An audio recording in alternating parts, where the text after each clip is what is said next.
and Wellington are in a rut. 4 losses in their last 5 and 8 points adrift of the playoff spots. And there's no soft landing for them back in the capital today. The competition's best travellers are in town. The Red Hot Reds searching for a 6th straight away win, and with it, elevation to the summit of the A-League ladder. Intrigue abounds as 2 familiar foes lock horns for the 50th time. Wellington Phoenix and Adelaide United set to do battle here on Sky Sport. And here come the 2 teams out onto the grass here at Sky Stadium.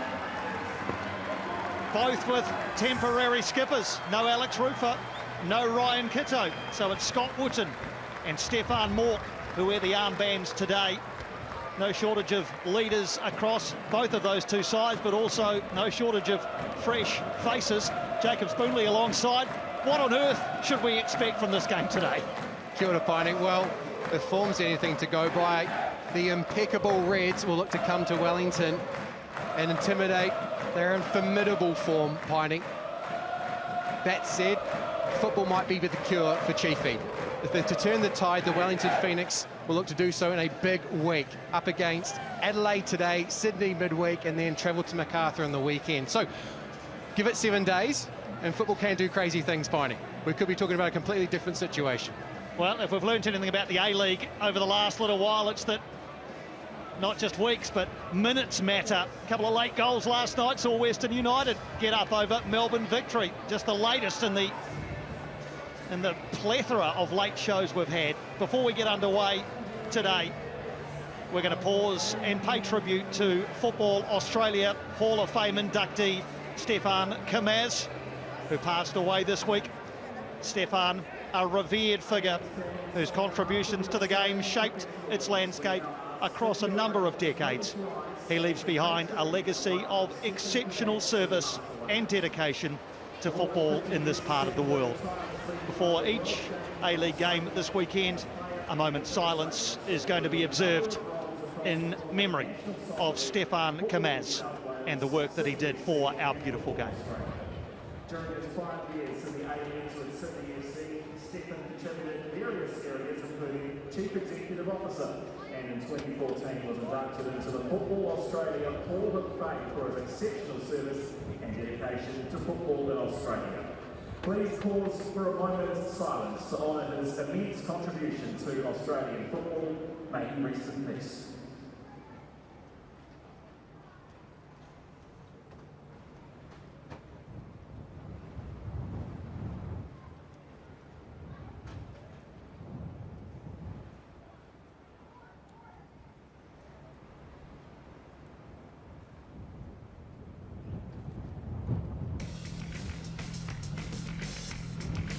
Vale, Stefan Kamaz. Our thoughts and best wishes from this side of the Tasman are with you and your family. 3 changes to the Wellington Phoenix from the side that started the 2-0 loss to Melbourne City last time out. In come Mo Eltay, Corbin Piper and Lucas Kelly-Heald, who starts for the first time since round 23 last season. Kazuki Nagasawa, Luke Brooks-Smith and the injured Tim Payne drop out. Scott Wootton has the armband in the absence of the unwell Alex Rufer. 1 change for Adelaide, it's enforced and significant. Ever-present captain and A-League double centurion Ryan Kitto hasn't travelled as he awaits the birth of his 2nd child. Harvey Lopez starts at left back, having not featured since round 2. Stefan Mork takes the armband. Ben Falami starts a 6th straight game, still looking though for his first Adelaide goal. There's an elder statesman on each bench. 33-year-old Kazuki Nagasawa for Wellington, soon to be 38-year-old Isaias for Adelaide. Everybody else in that graphic is under the age of 23, including 19-year-old Fabian Taladera, who's in line for a potential debut for Adelaide.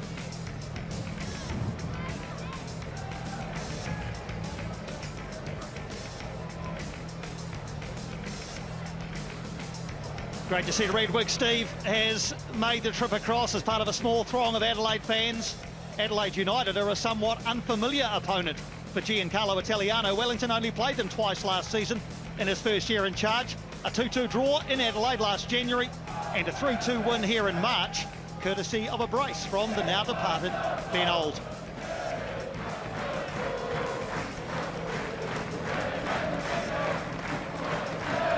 albeit is into his 5th season in full-time charge of Adelaide United. His meetings with Wellington have been a bit of a mixed bag. 3 wins, 3 losses and 5 draws in the previous 11 clashes he's overseen against today's opponents.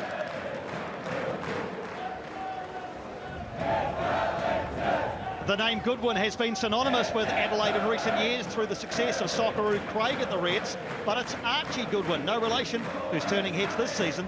A move from Newcastle has seen him hit career-best goal-scoring form with 5 in 10 games. And Phoenix striker Costa Barbarousa sits on the cusp of a major milestone. His next goal will be his 100th in the A-League, earning him membership into an exclusive club. His very first A-League goal came against the same opposition on the same ground, 1 week short of 16 years ago. Alex King's our referee in his 148th A-League men's match, assisted by Andrew Lindsay and Edward Cook. Campbell Kirkpawana Wars, the 4th official, and Chris Griffiths-Jones is standing by in VAR if required.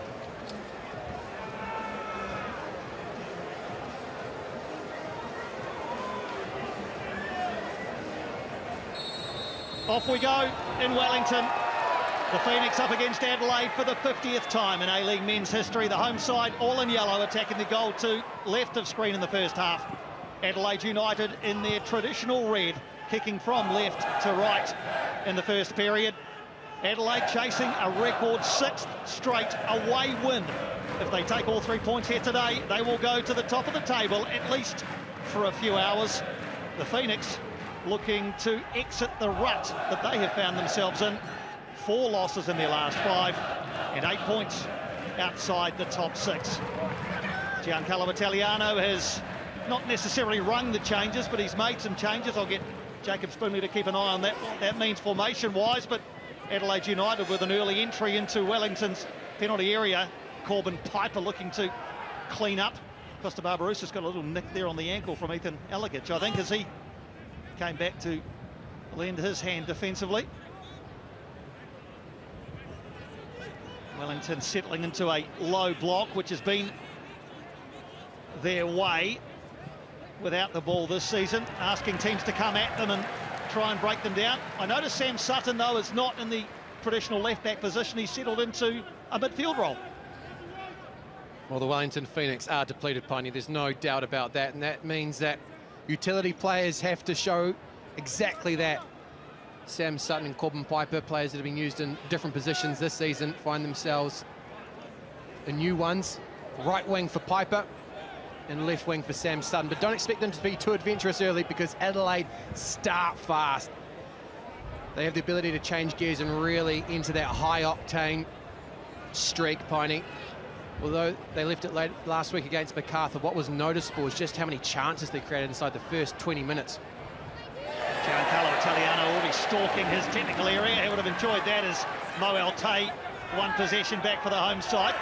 It's quickly, though, back in the possession of Adelaide United. Here's Parias into captain for the day, Mork. Goodwin lays it off. Clough is there. Wide left is Ben Falami, who picks it up now and sizes up a chance to run at Corbin Piper towards the far post, back across goal, and Josh Olawayemi eventually gathers. Dylan Parias showing out in an attacking sense from right back.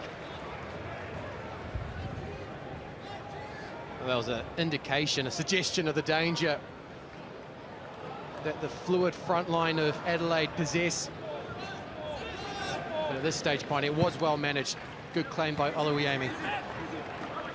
Just one of 2 players who have featured in every minute of the season, Josh Olawayemi and Scott Woodward for Wellington, as Olawayemi's going to watch that one sail harmlessly over his crossbar from the boot of the Englishman Zach Clough. I heard Paul Eiffel talk pre-game about Zach Clough and his growth in the A-League. When he first arrived, I think people weren't too sure. Now, I think they're pretty certain of his quality.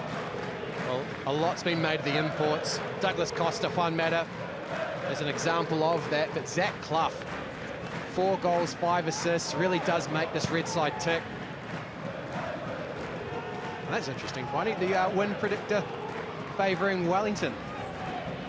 And amongst the storm of the free fall that the Phoenix have found themselves in the last 5 games, 4 losses in that period.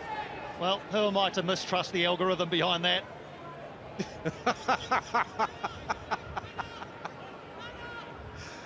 A generational comment there, Piney, I think. Well, Adelaide have started well, although they have given this away now, and perhaps a chance for Sam Sutton in a more advanced position. Now, Costa Barbaroussa's gone down. Ashiga all along the carpet, and this is not great news for Wellington with Costa Barbaroussa's down, back up and onto his knees, but I think he'll need some treatment, and he's pointing at the right shin, saying to Alex King, not quite sure why he didn't blow it up. I think it was because they had the ball. There's advantage, yes, but Alex King hasn't even had word with the defender, and that's a late challenge, I think, by Javi Lopez, an experienced player. I'd suggest he probably was knowing what he was doing, leaving one in there on Costa Barbaroussas.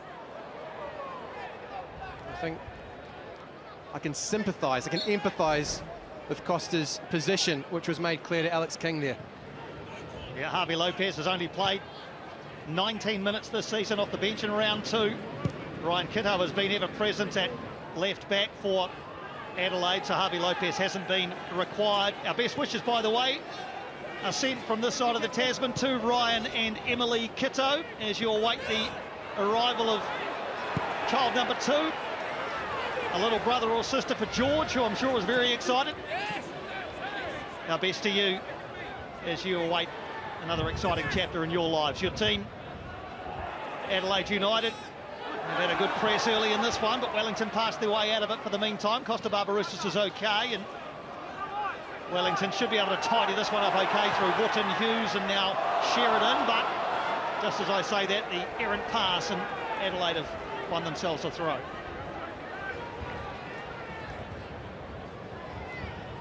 My own advice to Ryan and Emily, Piney, is that 1 and 1 doesn't make 2, it tends to make 3. Has been my experience over the last 12 months. A lot more energy is required for 2. Well, plenty of energy on the field from both sides early in this one. Adelaide United, as mentioned a couple of times, have been superb on the road. Played 5, won 5.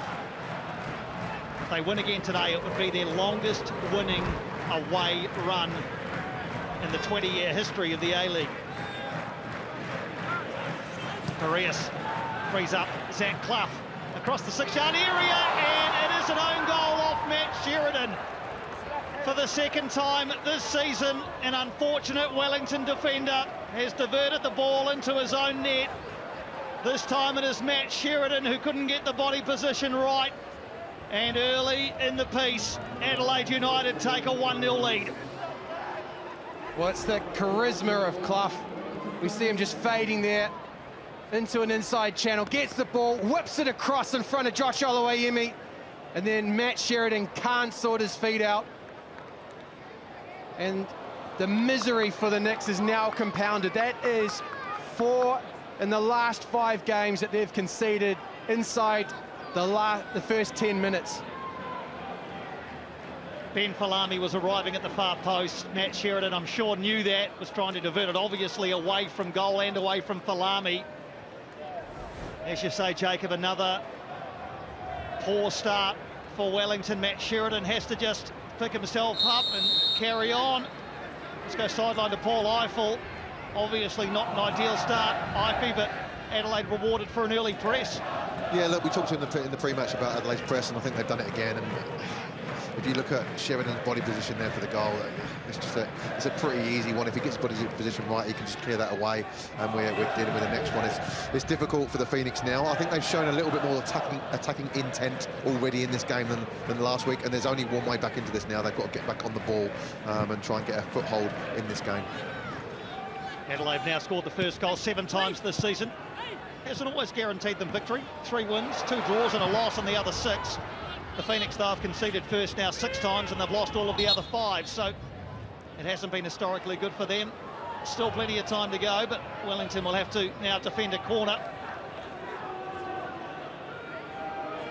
The Knicks will have to guard against form as well, Piney. You said they've been impeccable away from High Marsh. 5 wins now, looking at an early advantage to get closer to a 6 away from Adelaide. Zach Clough going to size up the first corner of the contest. Kikianis Harvey Lopez both in there towards the near post. Piper gets ahead to it, back into a crowded area.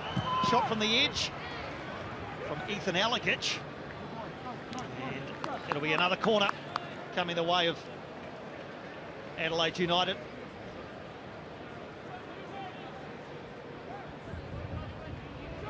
This is something to redeem Wellington's hopes, though, Piney. Adelaide have only managed one win in their last 5 here in Wellington. Clough helps this one into the 6-yard area. Piper again gets ahead to it. A pretty crucial hit. Was that a push on Utee? Yes, says the referee. Stefan Mork, a bit industrial with his challenge. A little shake of the head from Stefan Mork. A free kick to Wellington to relieve some pressure. Again, it's Clough on the ball. Delivery into the box. Looking to test that near post, and then Stefan Mork. Just a little bit of ill-discipline creeping in there. Foul on Piper, but play is going to go on. Alex King says, Wellington, you've got the ball, so let's see what you can do with it. Piper's back on his feet, thankfully. That's Harvey Lopez again, Piney. That's 2 in the space of 10 minutes. Wondered if Alex King might go back when play stops. We'll obviously find out momentarily. Here's Sheridan. Piper, robust player. And to add his physicality in Wellington's midfield. Sutton is peeled out towards the left. Just to speak to Zach Clough's influence on this Adelaide United side, 54 times in the first 10 games, he's created a shot or a chance. And he's added to that already this afternoon.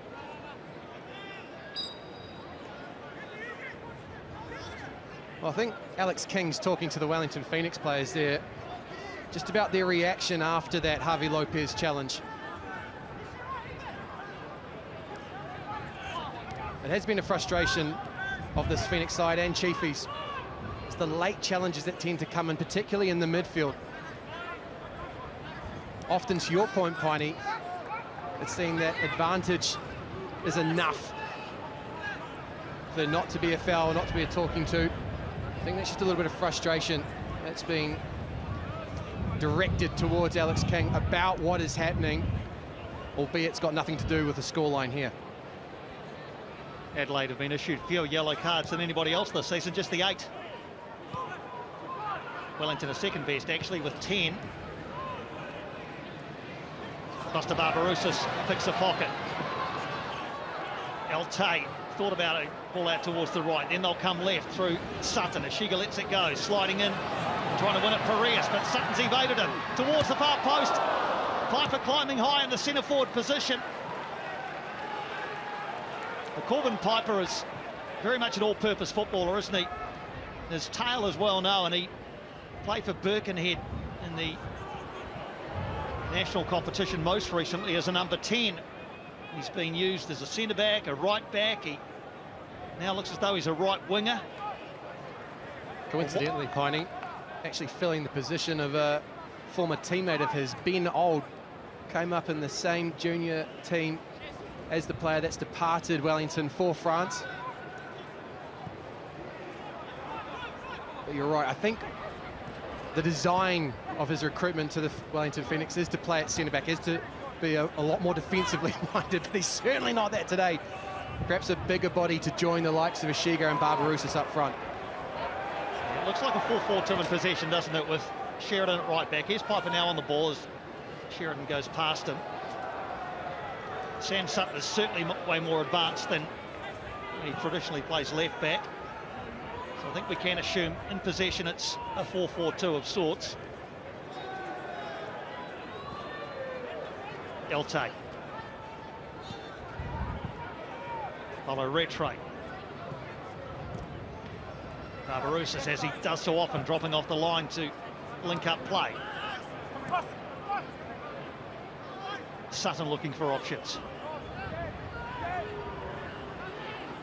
Here the wind buffeting through our effects, Mike. In theory it's a southerly, which should be blowing from right to left as we look, but I was down at ground level earlier and it felt like it was coming the other way. Paul Eiffel might have some insight, meteorologically speaking, or is it just the swirling breeze Ivy that we normally get here. I don't know my left from my right, Piney, so I know the wind is pretty strong down here. It's swirling. It's the usual you get in the cake tin, as they call it. It's really difficult to know what's coming next, but the Phoenix have got home advantage, so should be able to deal with this better than Adelaide. And at the moment, Adelaide are dealing with it better, in my opinion. Barbarousis into Ashiga, clever ball. Ashiga goes down, looking for something. Not given by Alex King, it was very close. Panagiotis Kikianis is, I think, suggesting that Hideki Ashiga made a meal of this. Ashiga stayed down. There might be some strategy in this, stopping the game so that VAR can have a review. Didn't look like much initially. Well, the question here becomes who initiates the contact, and Kikianis doesn't get anywhere near the ball, Piney, but is it Ashiga that potentially runs into him? Just to comment on the contact, the elbow's down by the side, so I don't think there's any cause for concern in that regard from Adelaide's perspective. No, absolutely not.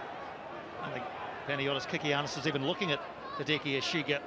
Ashiga runs into the elbow rather than anything the other way around. So obviously it was a painful blow to the face. VAR's had a check, Chris Griffiths-Jones, and has decided there's nothing more to see here, which I think is the universally agreed right decision.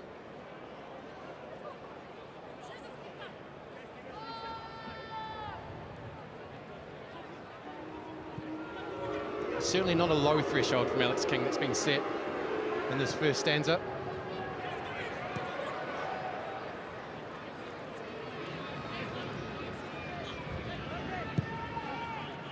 And there we go. A lot more attacking intent from the Wellington Phoenix today, but not that product as of yet. A lot of the ball in the middle of the park, but Adelaide certainly shading it. Very fluid going forward. And I think what we're seeing here, Piney, is not only that formidable front line that we've touched on, but the byproduct of that is that there's a lot more space in midfield. The Phoenix being drawn back, and when you've got the likes of Barnett, Alagic, and Stefan Moore, you're going to see them being able to recycle the ball, maintain pressure on the Phoenix. Got to say as well, it's a wonderful combination in there. Alagic and Barnett anchoring, and then allowing Stefan Moore to get forward. Got a lot more license in this midfield than he has in previous ones. Yeah, 4 goals already this season for Stefan Moore.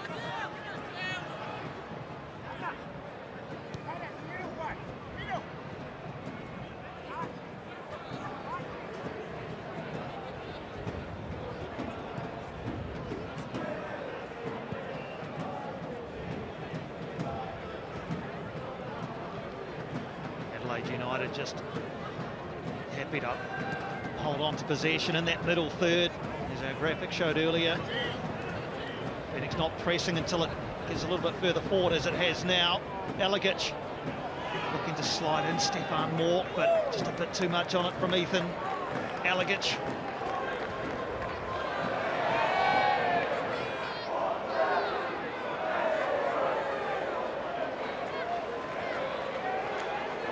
Talk about Adelaide's scoring record pre-game as well, Jacob. It's even more remarkable given the fact they lost 3 of their top 4 scorers from last season. Hiroshi Basuki, who got 2 more last night for his new club, Western United. Nestori Irankunda and Ben Halloran have departed as well. So you consider they lost all of that artillery. Their goal scoring this season has been even more remarkable. The other point, Piney, is even with Irankunda leaving, they seem to have gotten younger up front. So they've been prolific despite losing experience. The pick for me this year so far has been Archie Goodwin, a prominent player, but now becoming prolific. And then in reserve, they've got Luka Jujinovic, came with a late winner last week. Alagic going to turn this one back off the chest of Sheridan, who had to be careful. And now Paulo Rattray looking to break forward and find Ashiga. Can't do so. Bart Friends calmly back to James Delianoff, who has had very little to do. It was the one shot from Ashiga which defeated his post. Other than that, he's been a bit of a spectator. Arias and Clough look to combine. Sam Sutton is in the way. Wellington, as they like to do, look to pass out, and clever from Wootton to cut out a couple of players and set Sheridan free. Piper has advanced of him. Now Barbarousis and Kikianis together. Back to Sheridan. Sizing up options. Almost falls to Ashiga. Attack is snuffed out, and Adelaide can bring it away down their left. Falami. Onto his right foot. Ours left, Falami. Into the shins of Isaac Hughes, and penalty result. Still looking for that first goal since his arrival. Ben Falami, 9 in the A-League, but none for Adelaide yet. Well, a sigh at the end of that from Ben Falami. You can see here why Sheridan doesn't know where he is, and it takes the covering Isaac Hughes to come across and diffuse matters. Just a little bit more sharpness there, and I think Falami gets a shot away on goal.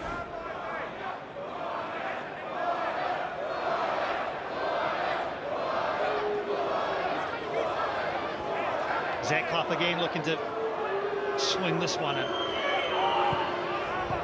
Instead goes short across the edge of the area, and now it's helped in.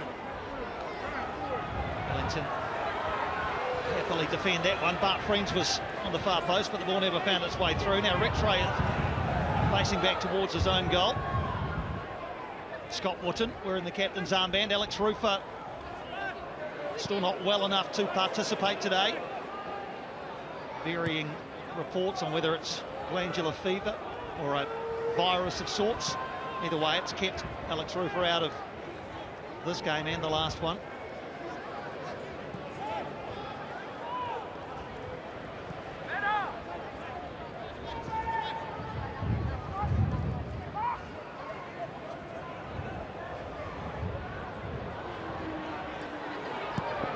Once again, the press comes in from Adelaide, and Scott Wootton cleverly away from Mork, and maybe now the home side can step into midfield through Paulo Rattray.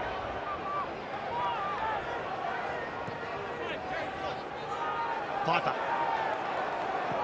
Barbarousis and Ashiga are there. Piper, he should be able to haul that one in. Pulls it back towards the penalty spot behind the Wellington players that assembled in the penalty area. Keen to get your inside eye feet on the attacking side of Wellington Phoenix today. We're approaching the halfway point of the first half. What are you seeing or not seeing up top from Wellington? Yeah, like I said, it's slightly better. You know, not used to seeing Piper that far up the pitch, but he did well there, get past the defender and try and get his cross in. But I think we need to get more bodies in and around Costa when the ball's played up to him. I think there's been some nice phases of play, and then we play it into Costa or try to get it into Costa, and that's not sticking because I don't think there's bodies underneath him. I think we've got to get bodies up to him as quickly as possible. Play broken up. It's a rare misplaced pass from Adelaide. Their accuracy across the season has been very good. Second best in the comp, 86.1% accuracy across the season for their passing. See Giancarlo Italiano, bottom of screen there, directing traffic. Piper going to get away from Alagich. Tay has the ball taken off him by Mork.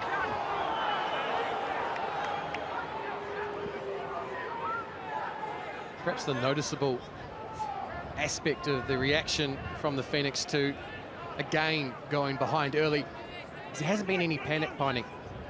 They've really stuck to the process, and as Ify just noted there, it's more compelling than it was last week. Not necessarily the product as of yet, but the Phoenix starting to work their way back into more sustained phases of possession, albeit a bit toothless in the final third. Yeah, the connections are being built, just the odd errant pass is letting them down before it gets up into that attacking third. It's been pretty even possession-wise in the first 23.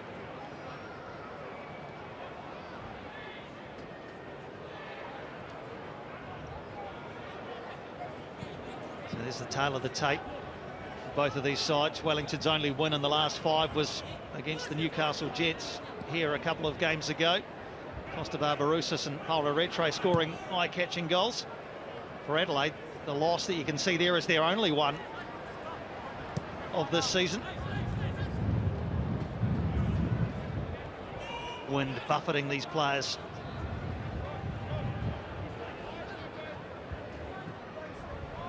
Nice ball into the path of Dylan Pereira. A couple of A-men in the area. And Scott Wootton gets the intervention before it can reach Archie Goodwin.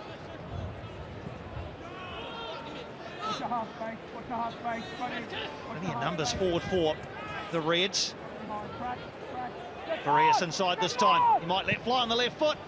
And Josh Oluwaemi always pretty sure that that was going to defeat his post.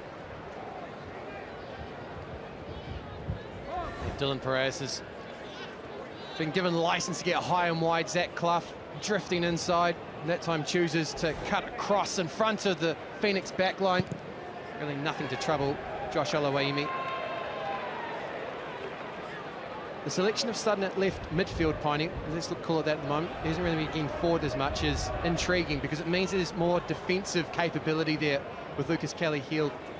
When you've got Clough and Piraeus in combination, it's a little bit of a nod to what Arthur Dillis employed against Auckland FC recently. That time we saw Adama Traore and Casey Boss down the left-hand side. If you're talking about trying to manage and contain this Adelaide threat, it's not a bad wee tactic.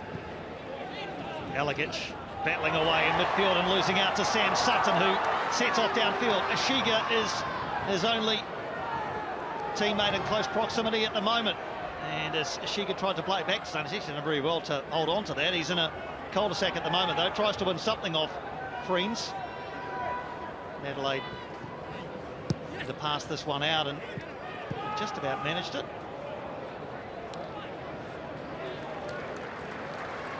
Was well done by Adelaide. Manoeuvred their way through the Wellington Phoenix, but the press was just a half step off. And if you're talking about confidence, Piney, in his side, or the lack thereof in the Phoenix, it's just when you haven't committed to winning the ball with conviction. And we saw that there from the Phoenix. It's fairly even from Adelaide, but across the two sides, not much through the middle, but you see there the tendency to favour wingers and get that ball wide to attack. Zach Clough setting off again and bringing Stefan Morkin. He in turn plays in Piraeus and deflected across the 6-yard area by Kelly-Heald. Scott Wootton got it away. Oh, it's very similar to a moment that opened this game up for us, ladies and gentlemen. That time another ball in from the right, and Scott Wootton scrambles and does well just to turn it away from Josh Oluwaemi's near post. It's chat this week that maybe Scott Wootton might take up a playing contract in Japan. Giancarlo Italiano was asked about that at yesterday's media conference and said that he'd had no news of any offers.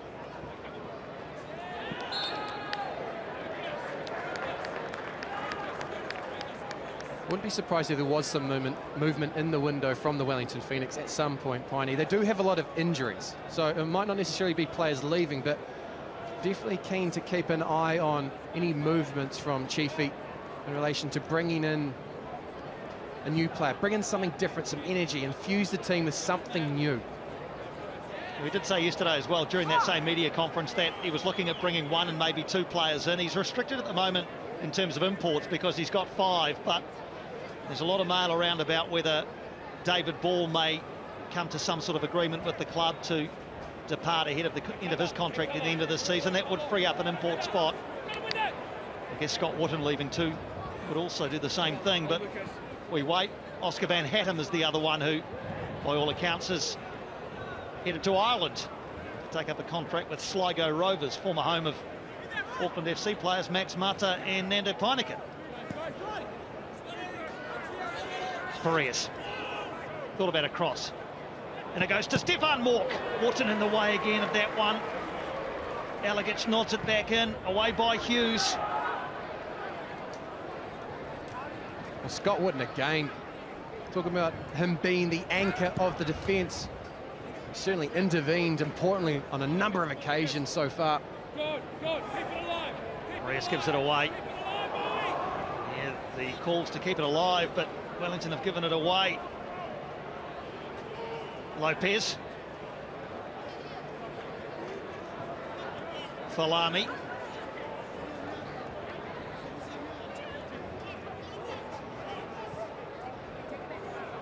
It's that second tier Piney. Harvey Lopez often steps up to get in line with Alagich and Barnett, and they win the ball so much, just shepherd the ball back into Adelaide United. Far post towards Parias, who can't quite wrap his foot around that one. He's enjoying himself though, Dylan Parias, here in Wellington and at Adelaide United. His 8th A-League men's season, first at Adelaide, and he's played every minute. There's Stefan Mork's effort from earlier with Wooten in the way. Really adept at those late runs into the box. It's something that Paul Eiffel picked out in the pre-game. The timing there, Piney. Not only does he have the physical engine to actually get through and join the attack, but he picks his moments so well. Big night ahead for A-League fans. This is the first of a quadruple header following this game. Melbourne City host Brisbane Roar at Amy Park, then Sydney FC against the Mariners at Allianz, and Auckland FC are out west to take on Perth Glory. So if you wanted to, you could watch football from now until 2 in the morning New Zealand time. And then you've got Liverpool against Accrington Stanley, Piney, in the tropical northwest of the UK, mate. Go until 3 a.m, why not? Ifa, you must have played against Accrington Stanley, did you? Certainly did play against Liverpool. Who are they, Piney? No, Ifa did play against Liverpool on Premier League debut from memory. Thank you, Piney. I did not play against Accrington Stanley Spoons. I did play against Liverpool, not for long though, Piney. I think I got dragged after about 60 minutes. Why'd you have to save him, Piney? Half an hour gone in Wellington. Adelaide lead through the Matt Sheridan own goal early in the piece. Crowd try to lift the home side. It's Kids Go Free Day today. Wellington have opened up the doors to all of the kids around the region. Most of who, in fact all of who, I'm sure, are still enjoying their school holidays. Another couple of weeks of that. I'm sure they'd enjoy some attacking impetus from Wellington, which they just about got then, but Costa Barbarouses couldn't quite retain the football. Retray tidies up. Falami does shuttles to try and win the ball back, and just about does for Adelaide. Sam Sutton, I don't think has quite kept that one in, or he has, but in doing so he's given it back to Adelaide.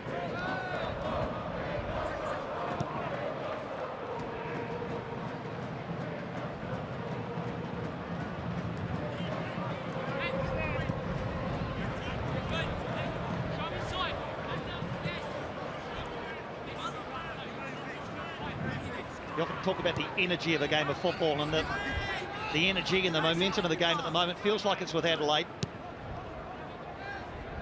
I think this is what I've come to expect from Carl Vett's sides though as well, Piney. A preference for possession. They want to work the ball around, show patience.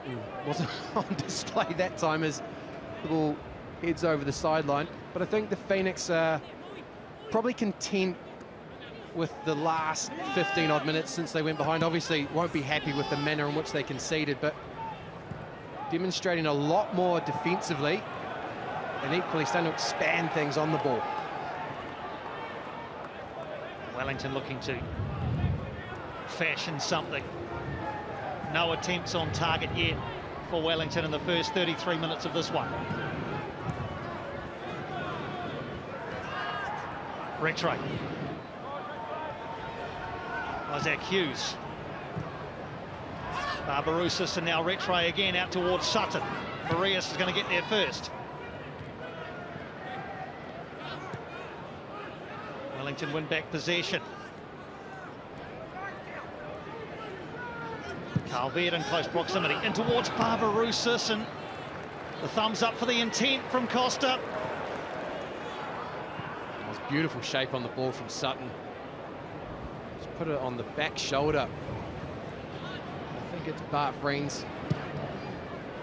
Barbarouses looking to fade in, but just slightly overhit. Adelaide come again through Falami, faced by Sheridan. Falami not able to get the delivery right. Well, Matt Sheridan has not looked comfortable up against Ben Falami at all this afternoon.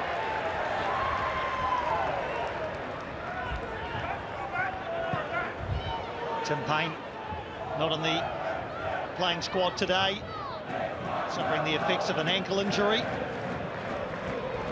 Here is Falami with a bit more space. He's running at Sheridan again. Lucas Kelly-Heald gets it away with Parias lurking behind. Parias again and towards Stefan Mork, and the first touch not quite what he hoped from Stefan Mork. Again, Stefan Mork joining the attack, with Archie Goodwin just stretching Hughes and Wootton deeper. There's space to exploit. The captain for the day, Stefan Mork, really looking lively, punting, wanting to add to his 4 goals that he's already scored so far this season. Yeah, he's been good. Stefan Mork's been around for a while, but has been a driving force for Adelaide United, part of the leadership group with Zach Clough and Ryan Kiddo, who we know is not here.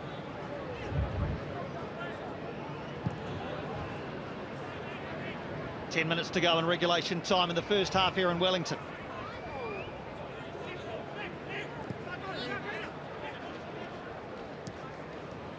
Pace of the game lifts again now as Corbin Piper puts a shoulder in. Fairly enough, says the referee, but can't hold on to possession as doesn't find his mark. Instead, it's back with Adelaide United and Dylan Parias, who's been prominent in the first half. That one's too close to Josh Oluwayemi.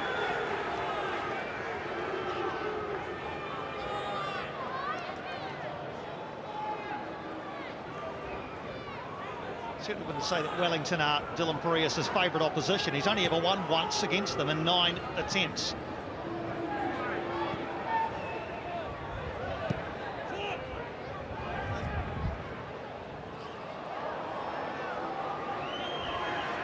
Up against their back fence, and it's given away to Zach Clough as this too. Josh Oluwayemi in the way, sparing the blushes. Well, talking of coach killers, Piney, Isaac Hughes, who's been at the scene of the crime a number of occasions over the past couple of match days, so much so that he got given a merciful respite by Chiefy a couple of weeks ago, sends the ball across the 18-yard box and has to rely on Josh Oluwayemi to save his blushes. Massive save. Massive save by Josh Oluwayemi in the context of this game. As you say, it's been a challenging time for Isaac Hughes. He did speak well during the week about how he deals with adversity and the strategies that he employs. But another error there which almost cost Wellington, but for the brilliance of their goalkeeper. It's better passing out from Wellington as Ashiga now looks to carry on the move. Piper's on the far side, and the two come together. Very much 50-50 on the edge of the penalty area. Alex King agrees. Harvey Lopez and Corbin Piper together. Speaking of being at the scene of the crime, Harvey Lopez has been involved in a number of tangles so far this afternoon. I think that time Piper's enthusiasm led him into the challenge. I don't think that'll be a long review from VAR, if there is one, Piney. It's just coming together. Clough pulls it back, up in the air from Hughes, and Kelly-Heald uses his height to good effect. Ashiga and Barnett together, and it's a high foot from Hideki Ashiga, says referee Alex King. Jay Barnett's gone down. Well, here's the chance, ladies and gentlemen. It comes from another ball down the left-hand side, looking to get in behind the Adelaide United back line. It's Corbin Piper there, who really puts his foot in and amongst it, leads to the contact. And then Hideki Ashiga with a high foot there. I think a couple of groans from the Wellington Phoenix fans just saying that Jay Barnett leant into it, which you can see Costa Barbarousse is demonstrating for the benefit of Alex King, but enough for a free kick for mine. Well, I don't think Ashiga even made contact with Barnett. I think Ishiga got all ball there. We need to have another look to absolutely confirm that, but be that as it may, it's a free kick for the Reds. Well, you've got an ally in Giancarlo Italiano. You can just hear him saying that to Alex King. Here's Clough. The delivery's good into the area. Far side of Stefan Mork. And Lucas Kelly-Heald with a good block.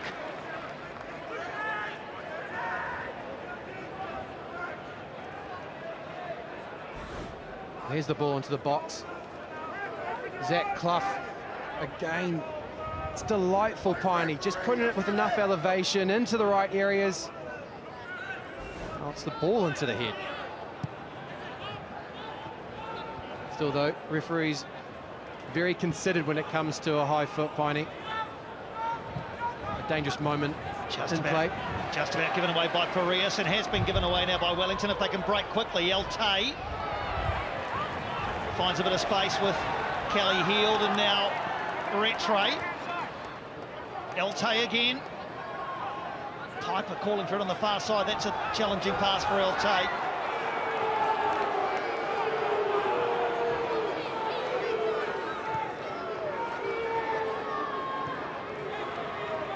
It's just the odd bit of displeasure in the crowd here at the lack of real impetus from Wellington in an attacking sense.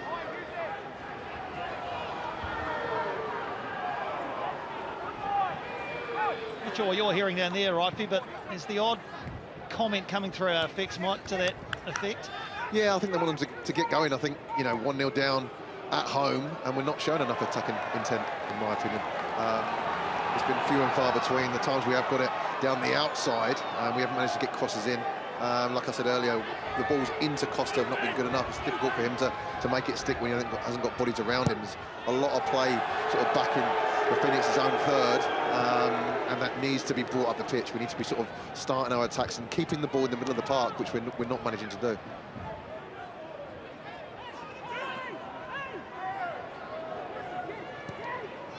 His comments were confirmed there as we saw the ball go back to Josh Oloemi and the boos rang out at Sky Stadium.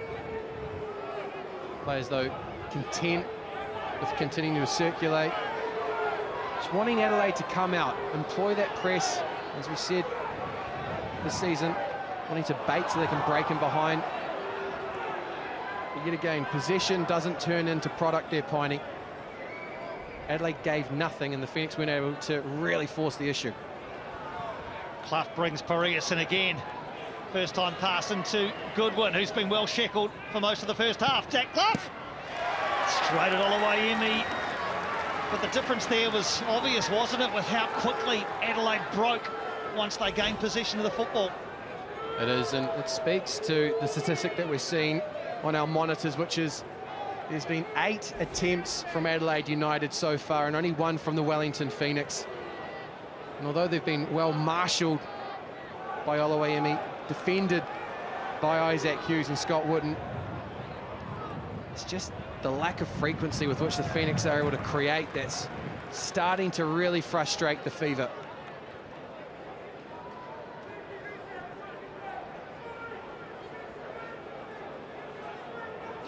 Well, it's clearly a strategy from Giancarlo Italiano, and you think back to last season and how they were able to pass through teams who did press on them and create end product and win games in that fashion. It hasn't happened this year anywhere near as often. Has to be said, though, Piney, that there's no Marco Rojas today. There's no Alex Rufer. Tim Payne is such a danger on the ball, and then Stefan Kolakowski added energy to the Wellington Phoenix before he had to succumb to a season-ending injury. There's Parias again in the area. Scott Wooten is the first defender, and he gets it away. Shiga can't complete the clearance, and Adelaide will hold on to this one and continue to build. Jay Barnett has been solid at the base. Ethan Alagich, Stefan Mork further forward.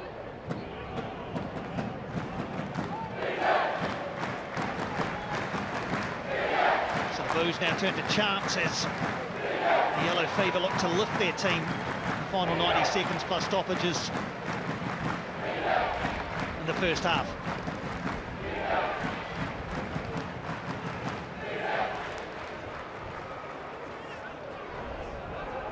Lopez. Harvey Lopez. Mork. Fell Connolly for him. Parias outside, or will Mork go alone? Goodwin. Rather Clough.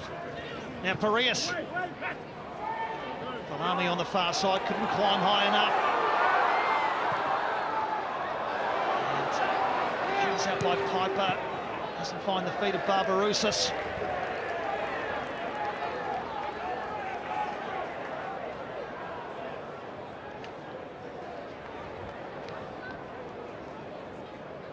Those pictures tend to tell the story.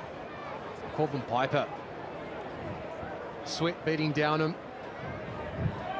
His energy, his enthusiasm has been on display. Piney across to Barbarousis. Little sigh there, waiting for his chance to make his 100, and then Giancarlo Italiano, just a little bit of anxiousness and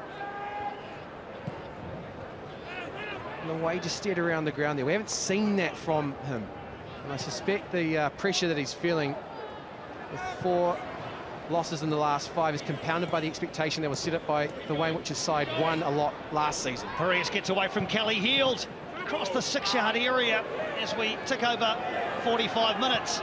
Lopez too close to Aloayemi, and 4th official Campbell Kirkwana confirms just the 1 extra minute to be added.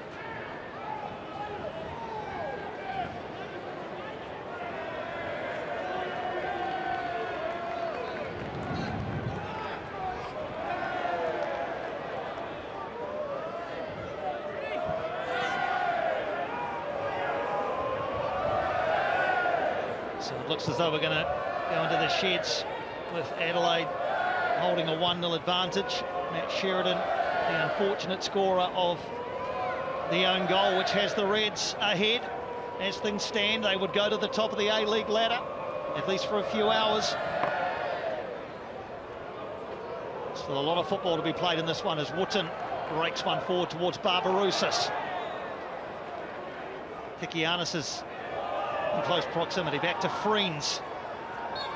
And as Adelaide look to pass it out, referee Alex King brings the first half to a close. Matt Sheridan unable to get the body position right and get out of the way of a cross from Zach Clough. It's been the key moment in this first half, the diverting of that ball into his own goal from the young defender Matt Sheridan. It has Adelaide ahead at the break here at Sky Stadium by a 1-0.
Well, we did say it would be intriguing, didn't we? Welcome back to Sky Stadium in Wellington, where the Wellington Phoenix trail Adelaide United 1-0 at half-time here in the nation's capital. It has been an interesting first half, to say the least, Paul Eiffel. Yeah, look, obviously the goal so early. We talked about it in the pre-match. That's the last thing that Chiefy wanted. After that, I thought they battled back quite well. Adelaide have had a lot of the ball and they've looked the more dangerous side, but I think we've seen a little bit more attacking intent from the Phoenix this week rather than last week. We will get into some of that shortly. First of all, though, let's take a look at the only goal of this half so far. Very unfortunate for Matt Sheridan in the end, this one. Yeah, look, a lot of plays come down this right-hand side. It's a really good run underneath from Clough. He puts it into a really, really dangerous area. The problem is Sheridan knows there's a man behind him, but he just can't get his feet right. His body shape's all wrong. He's got to make a decision. As soon as it leaves the player's foot where he's crossing, is he going to clear this to try and put it over the bar? Is he going to let it run? But he doesn't get any of those right, and then he tucks it into his own net. And, yeah, devastating to let a goal in that early. I thought he bounced back quite well. He's done a decent job on Falami, who's a very good player, very dangerous, and I thought he's done well on his side. Yeah, bounce back well. Unfortunately, though, it does continue something of a trend with the Phoenix of conceding early. Fingers crossed, though, this time they might be able to come back into it. Adelaide, though, let's have a look at what they are doing, because they promised to attack, and we are seeing again that they are coming through with that. Their possession slightly more, of course, than the Knicks so far, and it feels like they have a lot of the impetus in this game. Yeah, if you look at the numbers, the touches in the opposition box, 21 to the Phoenix's 3. If you can get touches in the box, things happen. The closer you get to goal, the more nervous defenders get. The Phoenix have got to up those numbers. For Adelaide, I suppose, from Carl Veart, his message at half-time will probably be more of the same. More of the same to come, and that possibly means more of that attack down the right-hand side, which you touched on earlier. What are they seeing there, or what are they wanting to get out of this? Yeah, look, I think with Piraeus and Clough, you've got two very different players. Piraeus is all about pace, Clough, guile and disguise. At the moment, Kelly Hill doesn't know whether to stick or twist. He's not getting close enough to affect what Piraeus has done. If you look here, it's too easy to get the cross in. He can put it into any area he likes. A lot of the time, Zach Clough makes a run underneath, behind the back four, and it's a ball from Piraeus into him, and then we're looking at the next one. Here, Clough goes outside, allows Piraeus to cut inside. Kelly Hill can't get close enough. He still manages to get the shot off. Kelly Hill is probably going to get a talking to from Chiefy at half-time. I think he's got to do a lot better down this side, and he needs his help from his mate in front of him, Sutton, and they've really got to lock up those two, because that's where a lot of the chances are coming for Adelaide. Well, how do they then make those adjustments? Because like you say, if Carl Veart is in the shed, say more of the same at half-time, lads, what do they need to be doing, the Knicks, knowing that that is coming, to be able to adjust to that attack down the line? Yeah, look, whether it's a personnel change, I don't know if Kelly Hill's the right man for the job today. You know, don't want to hang a young lad out to dry, but it could be swapping them around. Maybe you put Sutton back in at left back, bring somebody else with a bit more attacking intent. We're one down. Can we see the likes of Brooks Smith or Walker brought on to try and get the Phoenix back into this game? Well, you mentioned attacking intent, and there's one man who will be frustrated that he can't be out there helping the Phoenix with it. We have seen more than last week. Yeah, look, I think the Phoenix have pressed quite well at times, and you know, you see an opportunity here. There's not enough numbers in and around the box. It's a good strike. It's a half decent strike from Ashiki from a position that he should probably do better. Here we see Sam Sutton getting on the left-hand side and doing quite well. There's a ball to the back post, and we see Corbin Piper get up and nearly get something on it. It's a good position. You've got 4 or 5 bodies in the box. That's what we need to see. Again, nice little link-up play here. Costa picks up a really nice position. It's a great ball around the corner. There was definitely contact there, but I don't think it was enough to warrant a penalty. Strategically, do you think they are making the right adjustments and it's just about execution in the second half? Yeah, I look at Chiefy and I'm right behind him, obviously, on the sideline, and he's getting so frustrated, and the frustration comes from a lot of times the boys are making individual errors, and they play 4 or 5 nice passes, and then somebody will play a pass that should be easy, and they're playing it wide of their man, or they're playing it off the pitch. Kelly Hill 4 or 5 times kicked it off the pitch in front of Chiefy. You know, that's why I'm worried for him second half. He needs to be better for the Knicks to get back into this game. Well, Chiefy did say earlier this week, one good half could be enough to shift the momentum for the team this season. They will be hoping that that half is coming up. But there's plenty more coming up on Sky Sport as well. You might want to grab a wee cuppa late tonight, because you don't want to miss more of the A-League action as Auckland FC make their first trip over to Perth. It's now the longest trip in the league, if you'll believe it. Action gets underway at 11:45 tonight. Tomorrow, we move on to the first tennis slam of the year. Always an exciting time on the calendar. Yes, all eyes on Melbourne for the start of the Australian Open. That gets underway at 12:30 over on Sky Sport 1. And Oh, now this one you will like. In the EPL, how good has it been? I've been watching Chris Wood this season. Can he continue his goal-scoring exploits against Liverpool? Nottingham Forest look to try and close the gap on the league leaders. That's at 9 a.m, a very tidy time indeed on Wednesday. Well, it is a close game here at Sky Stadium. The Phoenix looking to come back. Can they chase a game for the first time this season? We'll find out. Second half coming your way after this.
That's the goal that separates the two sides at half-time here at Sky Stadium.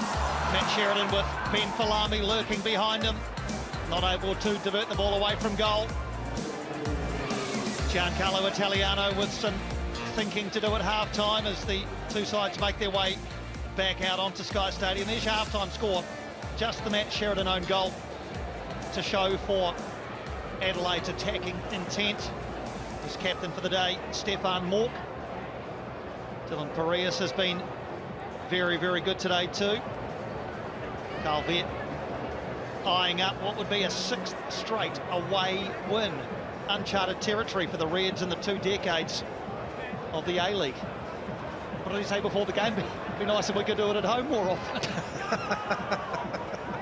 I certainly hope our audience in Adelaide is enjoying their away viewing as they have done this season. As you said, Piney, there's an attacking intent that's been renewed to the Wellington Phoenix because it was void of one last week, but they need more. Just get the sense they need to have some courage. At the moment, a lot of the possession has been passive. There hasn't been much punch. There's certainly been nothing confrontational. That's what you get with those two players on the screen. Tim Payne, Maraudon down the right, Marco Rojas pulling strings through the middle.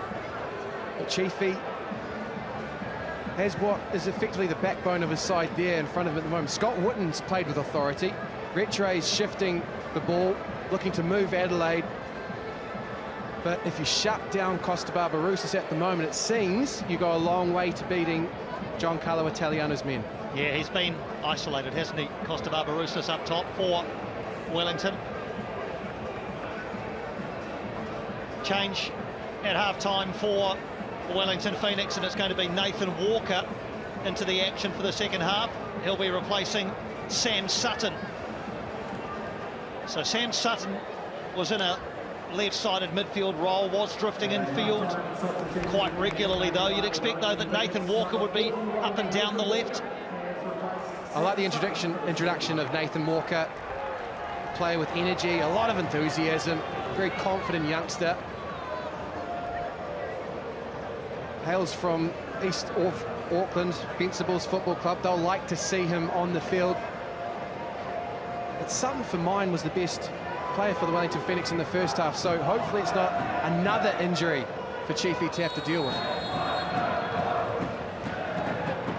Well, I think it might be, because top of screen there, you can see Sam Sutton. If he knew he was being substituted at half-time, he wouldn't have come out, would he? Has something happened as he's come out? Surely not. Well, what we can see, he's about to walk into screen, ladies and gentlemen, and we can see Sam Sutton walking off there with the Phoenix medical team. That is not a good sign. There's a real hobble in his gait there, Piney. Not only is that a headache for Giancarlo Italiano with 3 games in the space of a week, but a player that was putting together a fairly decent season in trying circumstances. Well, Darren Basie won't want to see that either. Just trying to think of the protocol at half-time. You don't have to come back on, do you? If you're being substituted at half-time, you can just stay in the shed, can't you? If they make the change at half-time. That suggests to me that Sutton has injured himself as he's come back from half-time in the warm-up that most teams do to get themselves ready for the second half. Well, nothing going right for Giancarlo Italiano at the moment.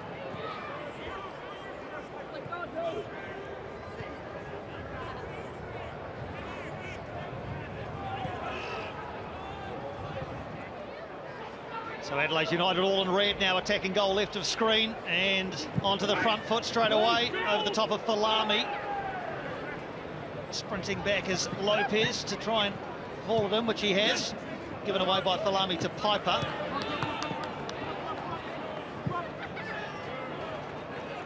And that's what you lose without Sam Sutton down the left. Dylan Piraeus galloping forward down the right. Nathan Walker, new to the game, still adjusting, but definitely doesn't have that defensive-minded side. As we touched on in the first half, utilising Sam Sutton in the left midfield role just means there's a bit more buffer in advance of Lucas Kelly-Hield when you are dealing with the informed Zach Clough and then the very confident character in Dylan Piraeus. So Wellington now kicking towards their yellow fever faithful at the city end of Sky Stadium. That's your right of screen. Still just the 1-goal deficit, so by no means is it panic stations just yet. As Mo El-Tay brings Piper in. Sheridan blasts outside into El-Tay. Ashiga. Barbarouses. It's a shot away for the first time this afternoon. Costa Barbarouses blocked.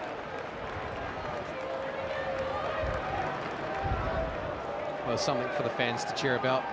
Costa sharp on the turn there, but the clock is still ticking, and just by my count and checking it on social media at halftime, I think we're 166 minutes in between shots on target for the Wellington Phoenix. That is an unwanted stat for any football team, any football fan. Once again, Piraeus is getting involved. Now Falami, has he got half a side of goal? Well, he did, but he hasn't quite managed to wrap the foot around it. Dylan Piraeus has been tremendous in this game. Well, this is one that Carl Vett will get frustrated with, Piney. Yes, Adelaide have looked comfortable in this first 15 minutes, but they can't be complacent, and that's exactly what that was from Ben Falami. He rather threw that chance away, had more than enough time. Sheridan had been stood up. He wasn't going to bite into a challenge, and Falami could have wrapped his foot around that a lot more. There really wasn't any danger in the shot for Josh Oloimi to deal with. Costa Barbarouses away again. Walker's in the area. He's the only one there at the moment. Arriving though is Piper. Corbin Piper earns a corner for Wellington. They like that up in yellow fever. So did the man himself with the thumbs up to Costa Barbarouses. Well, that's what you get with Piper, physicality and power. Costa Barbarouses this time drifts down the right, head up, just waits for the run. Corbin Piper willing, forces the chance and gets the Wellington Phoenix a corner. Gives Yellow Fever something to cheer about. It was a good intervention by Kikianis as well, Piney. First corner of the game for Wellington. Ashiga sizes it up into a throng of yellow heads and into the back of the net from Corbin Piper. And they follow him like the Pied Piper to the corner flag. And one of the new boys on Wellington's block has drawn them level at 1-1. Oh, he's looked the most likely this afternoon. Corbin Piper, energy, enthusiasm, utilised this time down the right. We just touched on the physicality and the power that defines his game, both on display there. Up early, powerful to get over his defender, and then pushes this one beyond Delianoff. No chance for the keeper. Finally, Piney, finally something for the Fever to get up, stand and cheer about.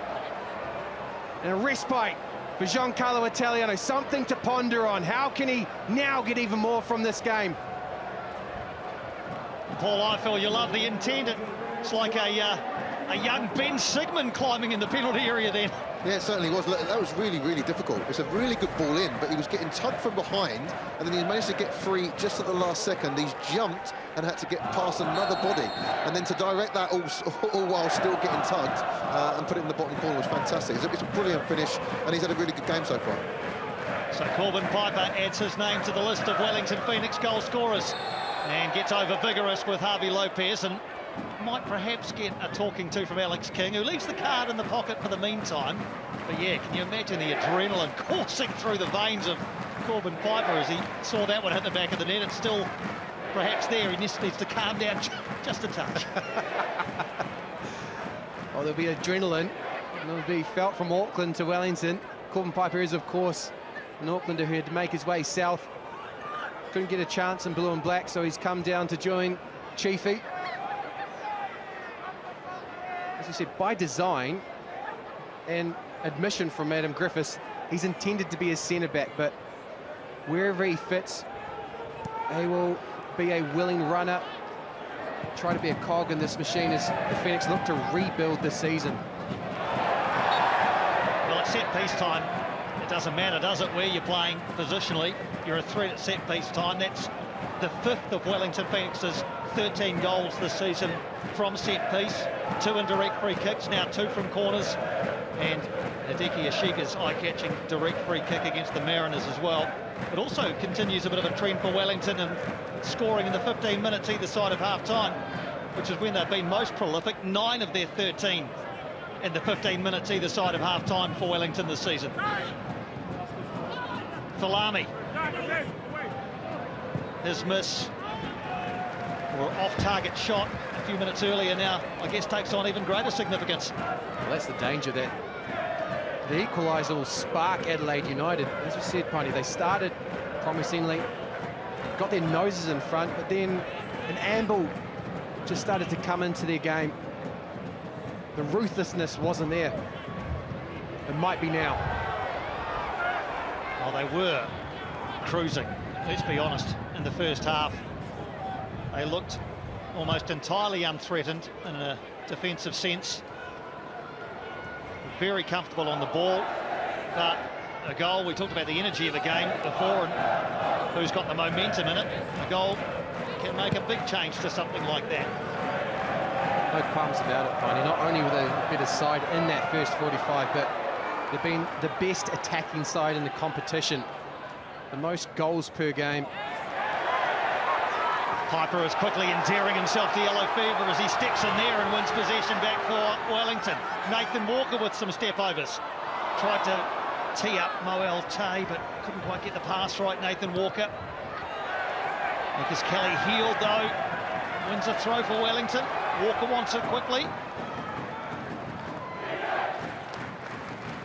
Something we've noticed about Nathan Walker. Although he's caught the eye with his work rate, his confidence, his energy. He's differential when it comes to that final third, Piney. He won't take the ball and force the issue. You saw that there. Tried to stand up as a defender, didn't get a bite on a challenge, and then looked to pass it off onto Wellington. I think he needs to keep driving, keep that momentum up. It'll come with time. There's Wellington and Stefan Mork involved in a bit of a tussle in midfield. Free kick goes the way of Adelaide.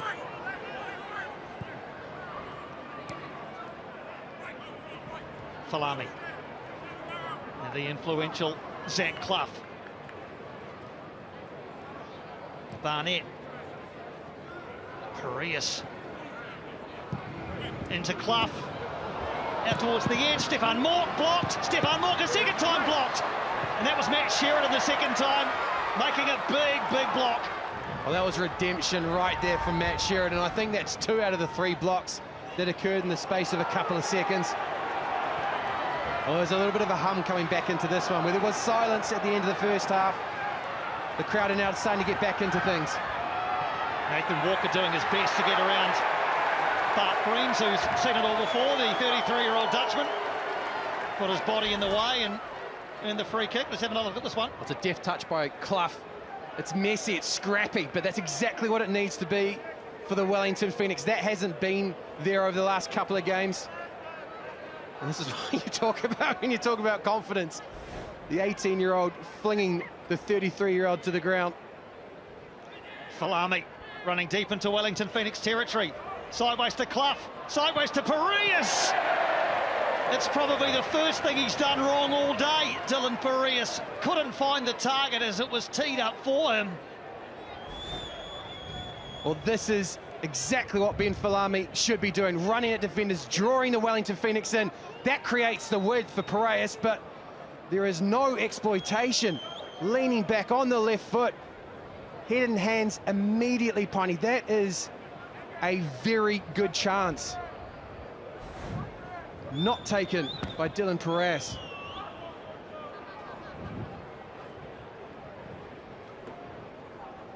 He's been really prominent up and down Adelaide's right-hand side, mainly as a provider. There he could have provided a goal. Just couldn't quite get the angles right. 15 and 132 games for Dylan Parias. Still only 24 years of age, seems to have been around forever. There's a handful of A-League players that have been playing for, feels like half a decade, Piney, but perhaps more. Here's Nathan Walker. Across the face of James Delianov's goal, defeating Ashiga and Barbarouses at the near post and Corbin Piper at the far. That's a lot better from Nathan Walker. Conviction and decisiveness. Too much in front of Corbin Piper to truly trouble him. When you put Dylan Parias in that bracket with the likes of Angus Thurgood, it feels like they've been here for 10, 15 years. But really only about half of that. Solid A-League stalwarts, Piney. There's another one in Stefan Mork. Ben Falami again going to run at Matt Sheridan, this time outside the left. Sheridan does well the first time. Still work to do for Wellington. Falami towards the far post. Parias was lining up for another attempted goal. Well, he's a right fullback, but he's basically a right winger, isn't he? Now the dual threat at the moment is coming through Parias down the right, and Ben Falami down the left. He looks like the most likely avenue to Adelaide renewing their advantage.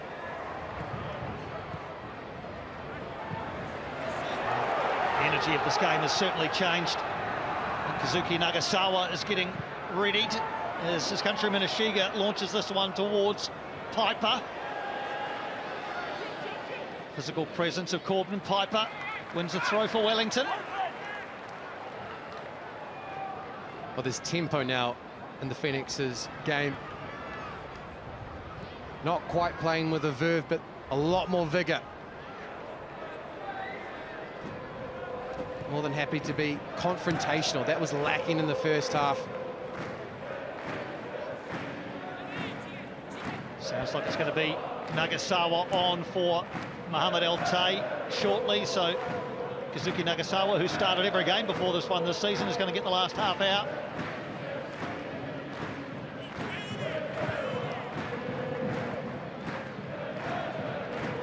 Adelaide subs as well continue to warm up behind the goal that their team is attacking.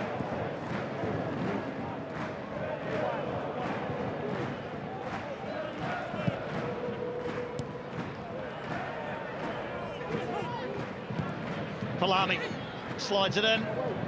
Over towards the far post it goes from Harvey Lopez, who got himself all the way advanced.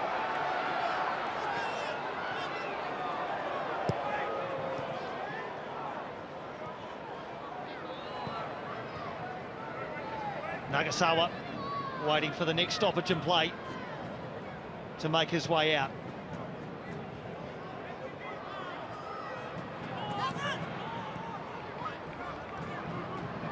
We've had an hour in Wellington. The Phoenix have yet to earn a point in a game this season where they've fallen 1-0 behind, but they're in possession of one at the moment. They love all three. Barbarouses looking to free up Ishiga. Walker's there, hacked away by Adelaide.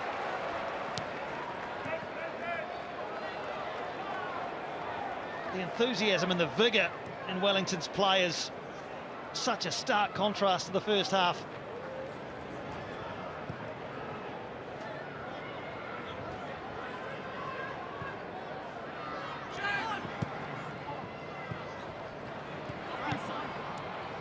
Retray goes to Dick and cleverly gets it to Ishiga, who can't get it away from Jay Barnett. Barnett fouled by Retray.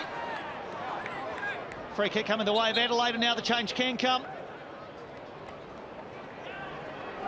So, Kazuki Nagasawa on for Mo El Tay, who's put in a shift in central midfield, the Iraqi international. He makes way for Nagasawa. I think frustrated that he can't see the 90 out, but Mo El Tay, part of the rebuild of Wellington's defensive resilience, worked his way back into the game. Now as Falami and Sheridan came together there, referee Alex King adjudged that Sheridan had fouled Falami, so free kick in a handy position for Adelaide United. Matt Sheridan trying to get to the ball before Ben Falami, but the winger, lovely touch outside of the foot, takes it beyond Matt Sheridan, then brought crashing to the ground by the Wellington Phoenix defender. So Alagic and Clough address this one.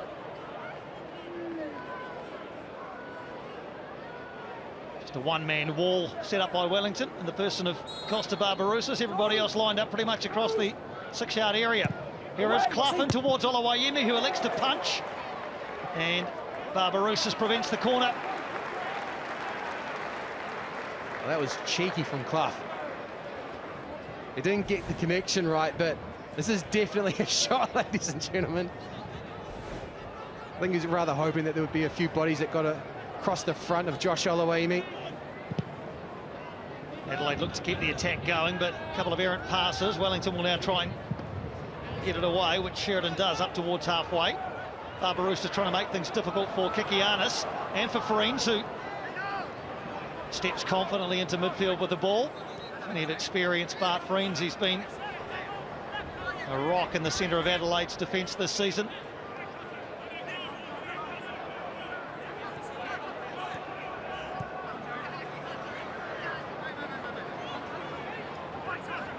Kikianis can't quite thread the needle.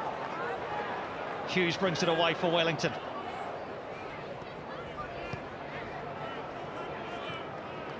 Retray's dropped in.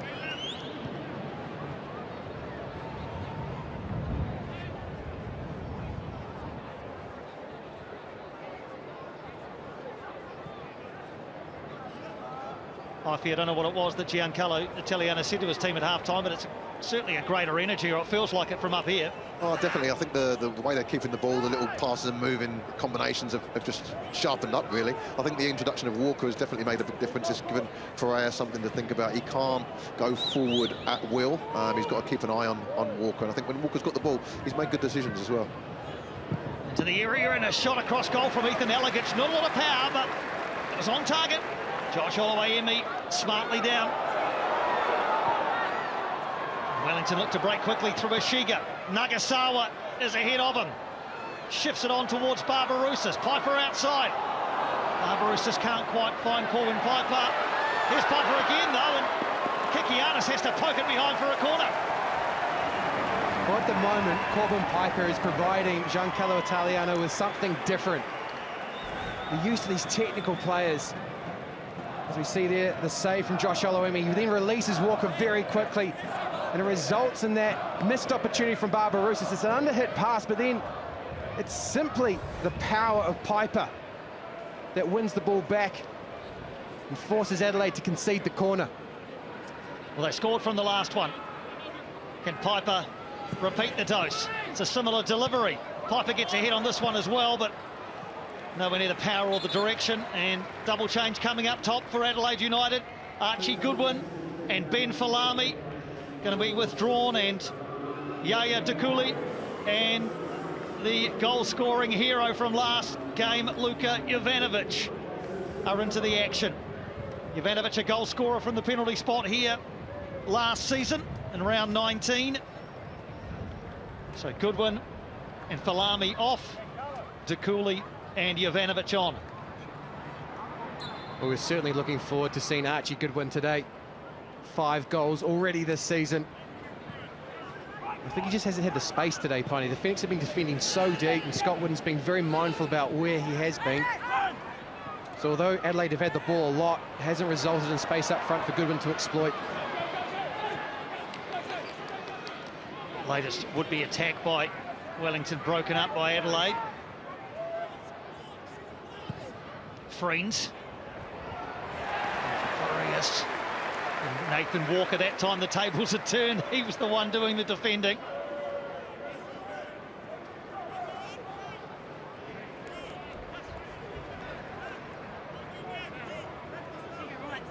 Just a change in possession there. The Phoenix now starting to get a foothold into this match. As we said, it's been built off the energy and the, not necessarily the enthusiasm, but the willingness to take the challenge to Adelaide. But here to come Adelaide again. Into the area goes Arias again. Now he's out of position momentarily, so Wellington might have the opportunity perhaps to attack down that side. Walker will bring the ball forward. Stefan Mork's gone across to deputise it as a right fullback. Wellington, though, pass it out. Barbarouses, can he free up Walker down that left side? He might decide to go himself. Piper's at the far post. Nagasawa in the middle. Ashiga arriving. Picked up by Retro, who scored from about that distance against the Jets.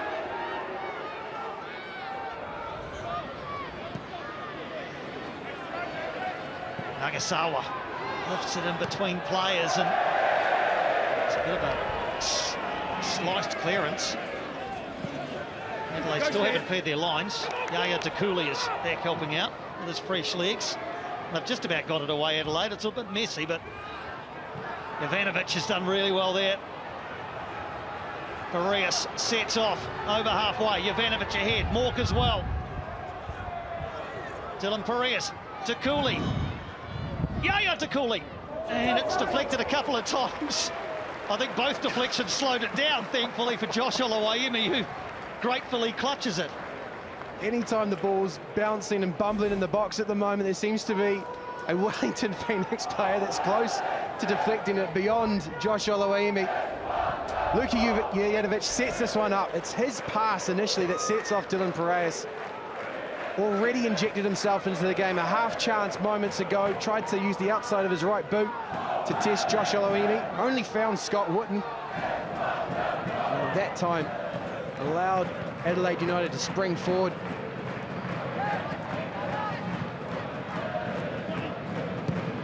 Already the sighting of both substitutes, Jurjanovic and De Cooley, exactly what Calvert would have wanted to see.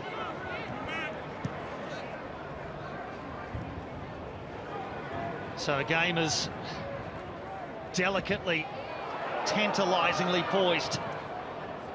Roosters trying to get off a shoulder. Ball forced to Walker.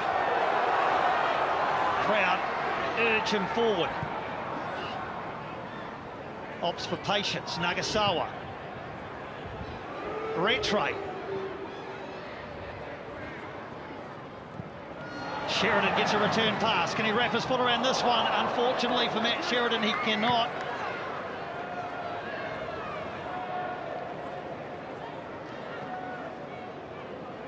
So we get a break as well, Piney. Sending now congratulations and best wishes to former Wellington Phoenix player Sarpreet Singh. He's in the country at the moment during the break in the Portuguese league. Getting married, full 7-day wedding. Barbara Roosters just about nipping in there. Yeah, he lit up this stadium more than once, Sarpreet Singh. The best wishes, as you say, Jacob, to him.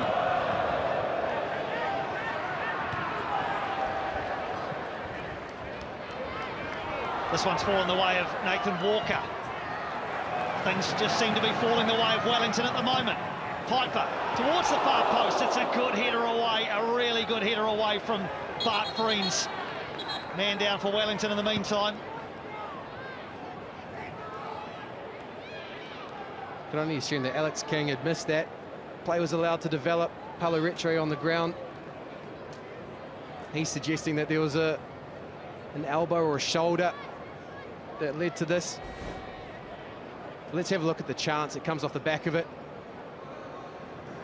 Lovely touch from Walker, cuts it back, finds Sheridan on the front foot, time and space, and he's looking for Nagasawa, who's just drifting in on that back post, but Bart Friens really assured defending. Yeah, I think Paulo Rattray and Jay Barnett came together. I think Barnett actually got a bit of a whack at the same time, so whether it was a head clash, Barnett carried on, but he looked a little bit groggy jogging back. Paulo Rattray still in the sitting position at the moment, being assessed by Wellington's medical staff. He's come over to check on him, has Barnett. I'm sure that's what I saw, that the two of them just ran into one another. Yeah, on second look, Piney, it was just a coming together, wasn't it? I think it's Jay Barnett's shoulder that is where the contact is made. Ball bounces, both players go up for it. Oh no, it's head-on-head contact. Oh, much worse. You can understand now why Paulo Rattray's on the deck and Jay Barnett's checking in on him. As you say, no intent whatsoever. Purely the byproduct of what has become rather decent, definitely an intriguing competition between these two sides. The second half, it's like night and day, isn't it, compared to the first? Not to put too fine a point on it, the second half is a contest between two football sides. Adelaide seeking a goal that would put them ahead again and on track for the top of the table in a sixth straightaway win. De Cooley looking to provide it. Yaya De Cooley to the byline, and it's a corner off Rattray. But De Cooley picking up where Falami left off. Again, involved in a 1v1 against Matt Sheridan. Lovely footwork just to create that half yard of space, and it's a combination of Sheridan and Rattray that sees that one off. 22nd birthday coming up on Friday. Yaya Takuli wouldn't mind an early present. Barnett, Elegic. That didn't turn out as Ethan Elegic had hoped. I just got his lines all wrong there, Ethan Elegic. I'm not sure what he was trying to do. Seems as though he's caught between getting the corner in and trying to delicately chip it up and over into that near post. Recently brought up 50 games for Adelaide United, Ethan Elegic, closing in on Dad's number. Richie Elegic, 65 games in the first 3 A-League seasons for the Reds. Played against Wellington a couple of times here in the 07-08 season, did Richie Elegic. Watching on his son Ethan and his side look to find the go-ahead goal here. Perez helps it in. Josh Olaimi drops it! And Luka Jovanovic pounces! No second invitation needed, and in back-to-back matches, Luka Jovanovic scores the goal that puts Adelaide United 2-1 ahead. Well, he's gifted it, but his thinking, the sharpness Luka Jovanovic showed on the turn, left foot volley into the back of the net before Josh Olaimi was even aware that a mistake had been made. Well, let's credit Dylan Perez there. Willingness to get that ball forward. It is manageable, though, and the self-infliction that has not only played the Phoenix today, but over the course of the last 5 games, rears its ugly head again. Josh Olaimi has it in his hands, and it's contact with Scott Wooden that ultimately dislodges the ball, and it falls to the feet of Luka Jovanovic.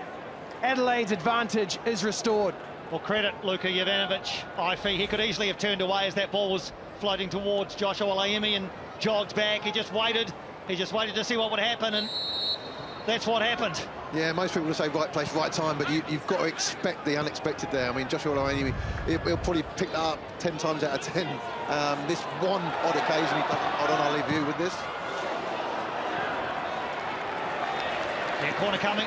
Pick it up again, I think. Yeah, look, I think it's one of those moments where he's gambled, he's thought something might happen, and the fact that he's bounced off of his own defender, and Jovanovic has got to do, he's still got to steer it through a couple of bodies when he hit it quite hard. But in my experience, they hit that into the ground and hope for the best, and if you get a deflection, great. But it's gone straight through. A great finish, good substitution again from Carl Virt. So advantage Adelaide with 15 minutes to go. Corner for Wellington Phoenix towards the middle of the 6-yard area. Shot comes in straight at Delianov.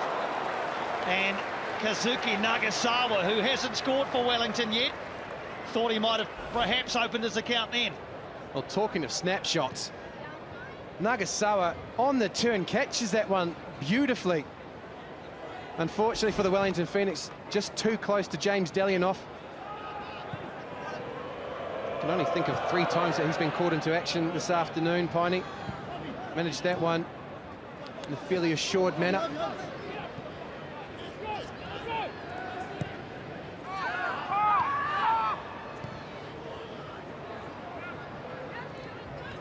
So Adelaide United in the box seat in this game again, soaking up a lot of Wellington Phoenix pressure since they drew level at 1-1, waiting for their opportunity, and as Paul Eiffel quite rightly said, Luka Jovanovic just expecting something unexpected to happen. He bought the ticket, he was there in the right place and finished well through a couple of players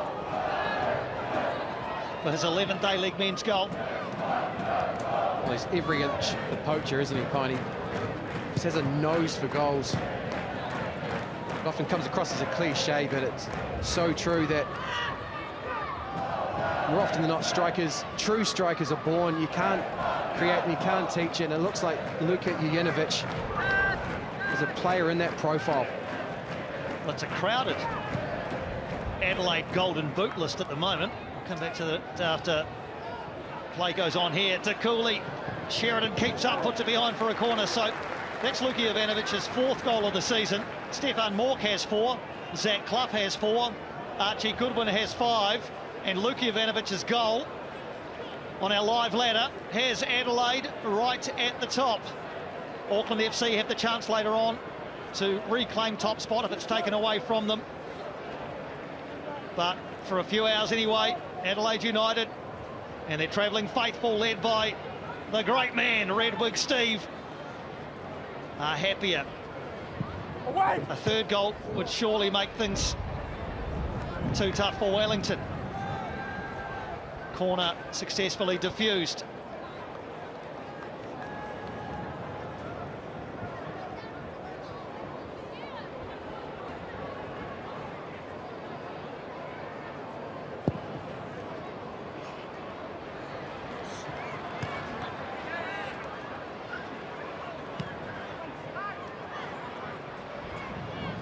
Retray.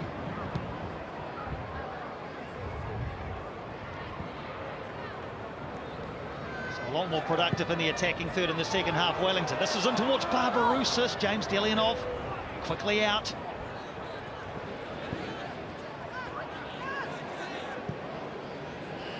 The noise, the atmosphere that was building before when the teams were level has disappeared.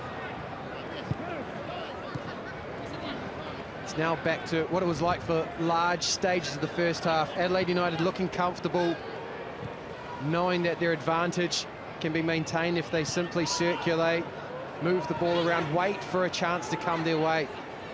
And that's been earned through, it's got to be said, 2 gifts, but 2 taking gifts, Piney. Well, I think Giancarlo Italiano is going to look for an energy injection from the youngest member of his roster. Luke Brooks-Smith is ready to come into the action. Here's another youngster, Nathan Walker. I was hoping that one would go behind for a corner. It hasn't. They've got a bit of work to do to recycle this Nathan Walker. He has won a throw. Change will be made, and a couple for Adelaide as well. Looks like White and SAS are coming on for Adelaide. As you said, Luke Brooks-Smith is also making his way onto the field.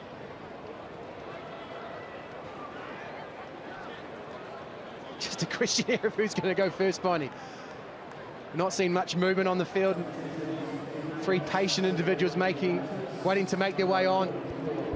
Great to see Eugene Galekovic there, the storied Adelaide custodian.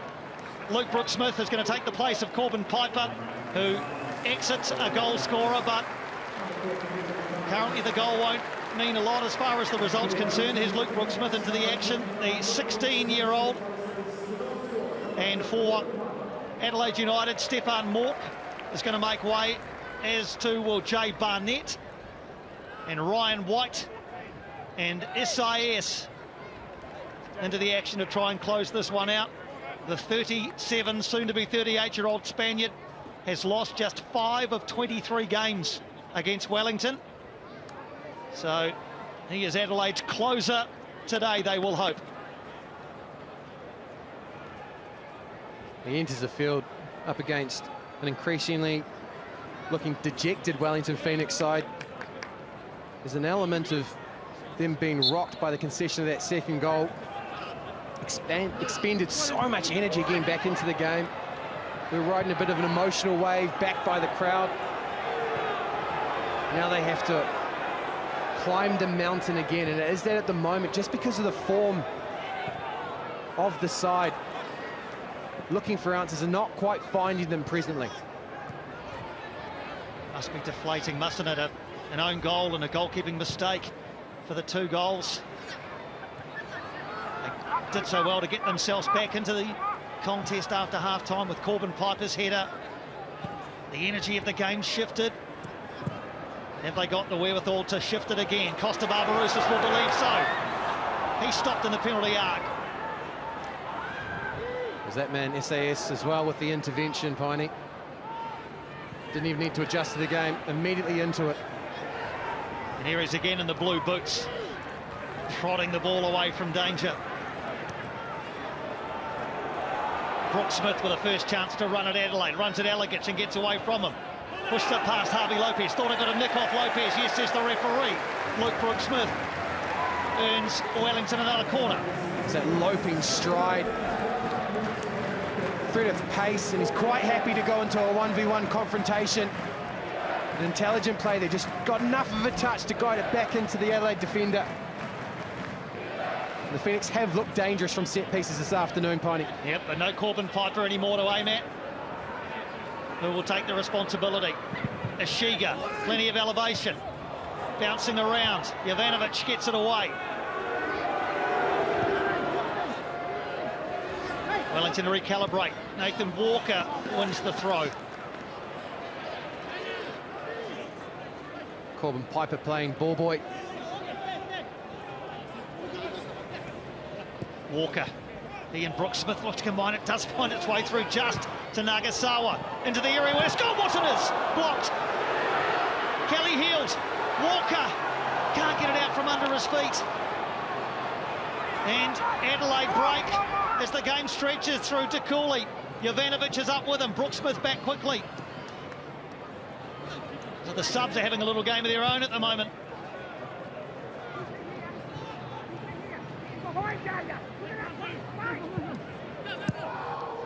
Calvet, though he's 2-1 up away from home, still wants more from his front line, wants him to continue to threaten him behind. Knows the Phoenix have an eye on getting forward and getting back into this one, so there will be space at the back. De Cooley slides it sideways. Zach Clough, and it goes in the attempt from Brian White, who found himself advanced, one of the latest arrivals for Adelaide United, couldn't apply the finish. It's an example of how effortlessly Clough maintains momentum. Drifting from left to right, but enough wherewithal for the reverse pass. Talked about Luka Jovanovic being perhaps part of a small group and natural strikers. Well, Zach Clough, you don't often get players with the ability to do that, Piney. Luke Brooks Smith is again the target of this one. He and Harvey Lopez come together. Lopez is about to turn 39. Luke Brooks Smith is 16. 23 years between the two of them. Didn't need that on a Saturday afternoon. Walker, the step overs. Not a lot of room to move over there. Kelly Heald tees it up for a cross. Luke Brooks Smith does well. Can't quite retain possession. You sense the raw materials are there for Luke Brooks Smith as a 16-year-old. The energy, the enthusiasm, the finesse will come, no doubt, with coaching.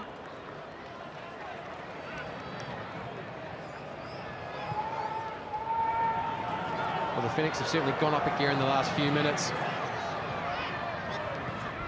Re-engaging with that style of play that saw them get back into the game. Arriving at the far post, Sheridan doesn't reach him. Lopez in the way.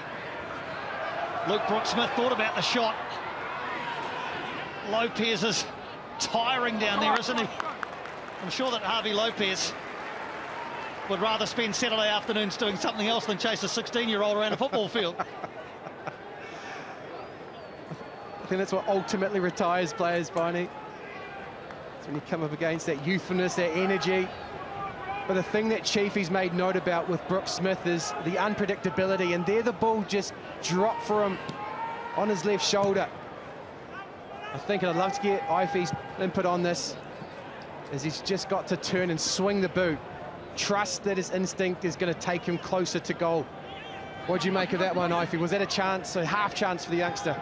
Yeah, look, I think so. I think him and I think Nathan Walker can take more chances.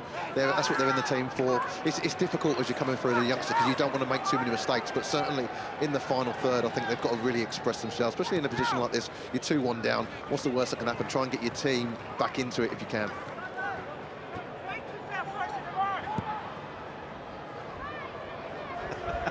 Calvet there, not happy. 2 foul throws in a row. Competitive, Piney. He's always been that way, hasn't he, Calvet? He won't rest until the 3 points are his. Still a bit of work to do for his side before they can be secured, packed into the luggage and transported back across the Tasman. Barbarouses working hard to try and earn a corner off Bart Friends, doesn't manage it. Adelaide will host Melbourne Victory next Saturday night at Cooper Stadium. They came straight to Wellington from Macarthur after their win there on Monday, so they've been away from home for a week or so. For Wellington, they have a short turnaround. Sydney FC will pay a visit on Wednesday night. It'll mark the return for the first time to Wellington of former coach Ufuk Talay. And then away to MacArthur next weekend. All three sides, Adelaide, Sydney and MacArthur, battling away an increasingly competitive top end of the table. Sydney just outside the top 6 at the moment. Adelaide, of course, looking to put their noses in front. So Adelaide United will enjoy some home comforts for the next little while. 4 of their next 5 games are at home. Tough though. Victory and Auckland FC are the next 2 visitors. But then again, are there any easy games in this league? Home or away? Yeah, unfortunately this season there are a couple of easier games, Piney. But that has led to a peloton in the middle. The Wellington Phoenix looking to stay involved in that. Yeah, they're clinging on at the moment. Into the final minute of regulation time. There'll be some added. There was the stoppage for the head clash. Quite a few subs, so you imagine 4 or 5 extra minutes to be played. Brooke Smith brings that one down well. Sheridan. Can't find his target in field, Matt Sheridan. SIS with all the experience. Clattered into by Kazuki Nagasawa, who's lost a boot in the act of it.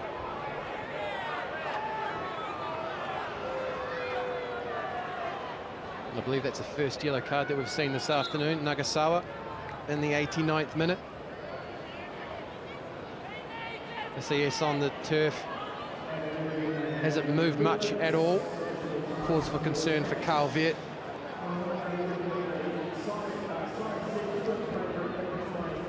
And there we see the collision between the 2 players.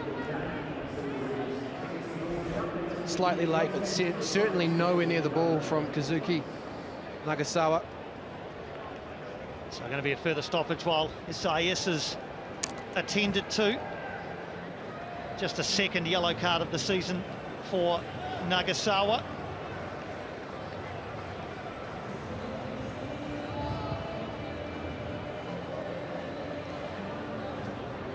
So the Adelaide fans know that their team is very nearly there.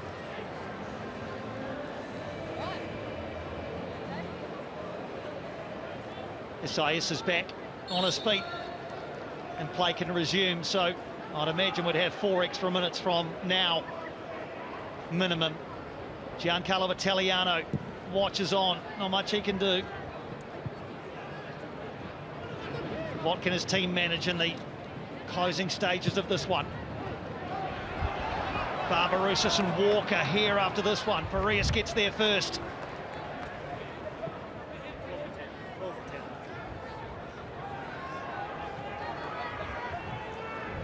Looks like Johnny Yule's going to join proceedings at the next stoppage. Sheridan and Brooke Smith combine down the right. Harvey Lopez comes through the back of Brooke Smith. Gives up the free kick.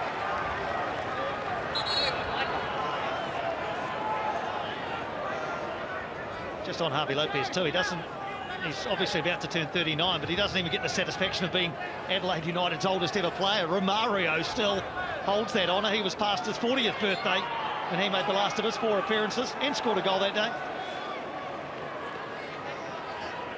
Everybody back for Adelaide. Just about everybody forward for Wellington. And towards Delianoff, who is taken out. It's in the area for Kelly Heald. And hacked away by the Reds. Well, not for the first time. The Phoenix have looked for room in and around Adelaide's 18-yard box. That isn't there. Lucas Kelly Heald that time. Could have tried to poke the ball towards goal. Tried to find a teammate. It is delightful in from Ishiga. Delianoff came under friendly fire, could only tap that one away, and then Kelly Heald on the turn. Couldn't sort his feet out.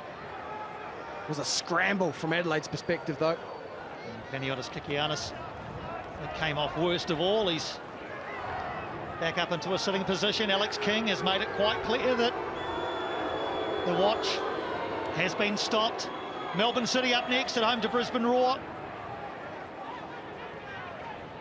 Melbourne City, of course, can go to 24 points as well. They're currently on 21. So Melbourne City, if they beat Brisbane Roar, even if Adelaide hold on to win here, Melbourne City would go top. Auckland FC can go past both of them a bit later on. Out west at HBF Park against Perth Glory.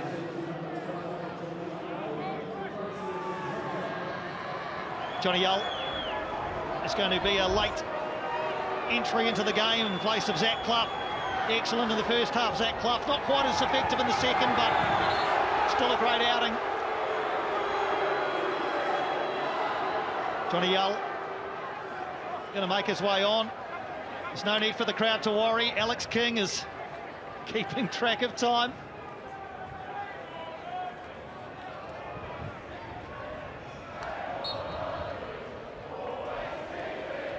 Off we go again. Plenty of men forward for Wellington. That's all they can do is throw bodies forward now. It will leave them open a little bit at the back, although Adelaide aren't necessarily throwing numbers forward. Good tackle from Lucas Kelly-Heald. Hughes trying to drive forward. Has it taken off him? De Cooley just told to run towards the corner flag. Luke Brooks-Smith with a shove in the back. It'll soak up some more seconds. I think it's one youngster, Ryan White, that took the ball off Isaac Hughes. Well-timed challenge. And another one, Luke Brooks-Smith, bundles into Yaya De Cooley. I don't think you can say the Red Army's marched on the capital today, Piney. Adelaide haven't been at their best, but they haven't needed to be. Just had to pounce on the half chances that have come their way. And that should be enough to see them take all 3 points from Wellington back to South Australia. Yeah, well, Wellington have very much been the architects of their own demise in many ways, haven't they? As Costa Barbarousse just tries to get away from Bart Friens, and Friens is going to pick up a yellow card for this. Challenge on Costa Barbarousse. More importantly, for the home fans, it's another free kick situation. First yellow card of the season for the Dutchman, Bart Friens. Costa Barbarousse's lovely first touch to take it under control. Tries to go round Friens. And the Dutchman was having none of that.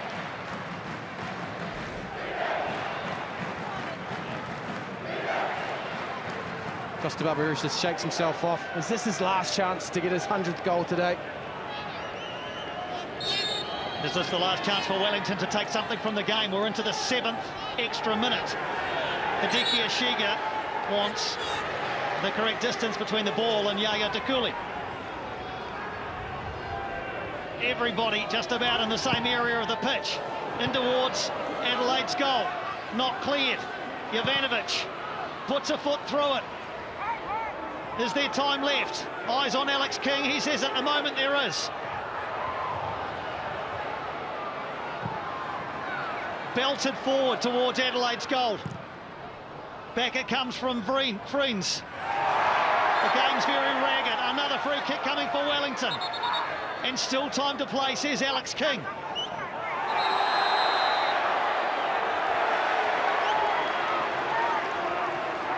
Jovanovic, the third player to go into the book.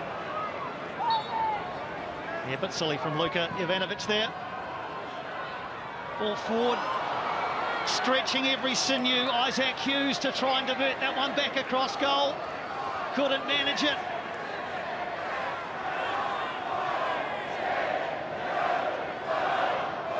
Eyes on Alex King. Is this going to be it?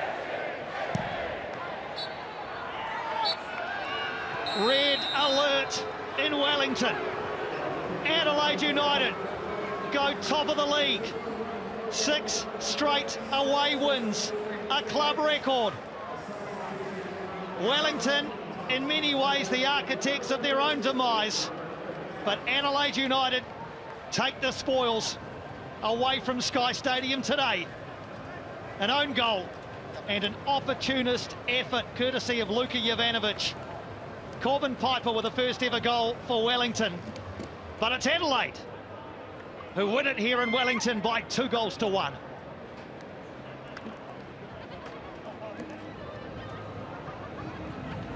A very successful road trip for Adelaide United.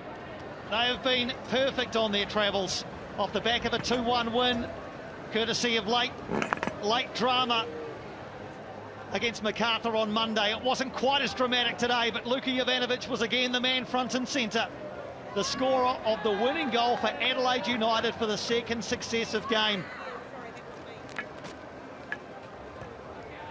Carl Veert never shows too much emotion, certainly not at the top end of the scale. He can be fairly grumpy on the sidelines at times, but he'll be internally delighted as his team climb for the meantime to the summit of the A-League ladder. 24 points they now have from 11 games. Their 7th win of an increasingly impressive season, but for Wellington Phoenix, it is a 5th loss in 6. They certainly improved after the break. There's no denying that after a pretty listless sort of a first half. They drew themselves level at 1-1, but weren't able to complete the job. The 1,000-yard stare from Isaac Hughes as we throw you down to Kimberley Downs, who's alongside Wellington Phoenix captain Scott Wharton. Well, Scott, appreciate your time. These ones are always hard to do. Another tough loss at a trying time. Your initial thoughts on that one? Yeah, massive disappointment. I think whenever you lose a game at home, you know, it feels worse. And but you know, did we really deserve to win today? You know, I'm not so sure. I don't think we created too much. And I feel like it's been a bit of a reflection of the story of our season, you know, making too many mistakes for goals, and you don't give yourself a chance to win games if you make the mistakes that we've made so far this season. We need to eradicate it very, very quick. When it comes to story of the season as well, chasing games, or the inability to, is becoming a bit of an issue. What do you put that down to? Like I just said, you know, we're chasing the game. Well, you just said it, we're chasing the game. We're not giving ourselves a chance to win games. We're conceding goals too early in games, and then we're constantly chasing it. And you know, it's tough. You know, the confidence obviously low. I think that's 5 defeats in the last 6. So it becomes even tougher when you don't give yourself a chance. And you know, I feel sorry for Costa, proven goal scorer, but he's not getting many chances. You've got a very short turnaround now before Sydney come here on Wednesday. What can you do in that time to rectify some of those mistakes and to try and get another win on the board? Oh, well, look, we've got to pick ourselves up. We've got to look at the positives. I think there was some positives today. I thought we showed a good fighting spirit, a good mentality. Just lacked quality at times, but like I said, we've got to pick the bones out of it, work on where we need to get better, focus on what we've done well. And the good thing is, like you say, we've got a quick turnaround. These defeats are horrible if you've got a long time to wait. And then we go again on Wednesday against Sydney. All the best for that. Thanks for your time. Thanks very much. Cheers. Thank you. And let's bring in now the successful captain for Adelaide United, Stefan Mork. Stefan, congratulations on coming and getting another away win, this time here in Wellington. You go top of the table as things stand at the moment. Your thoughts on your team's performance today? Yeah, it's always a really difficult place to come. I think we've had 2 away games. We came straight from Sydney.